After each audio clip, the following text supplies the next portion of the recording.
Polis perjelas dakwaan dua wanita yang tidak dibenarkan memasuki pekarangan sebuah ibu pejabat polis daerah di negeri Melaka untuk membuat laporan selepas didapati berpakaian kurang sopan pada Isnin.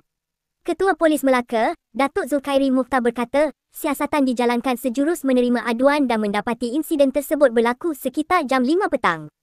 Menurutnya, wanita berkenaan hadir ke IPD Jasin bagi membuat laporan berkaitan kemalangan jalan raya.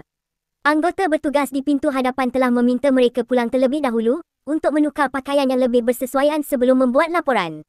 Ini kerana kedua-dua wanita tersebut tidak mengalami kecederaan, katanya dalam kenyataan pada Selasa.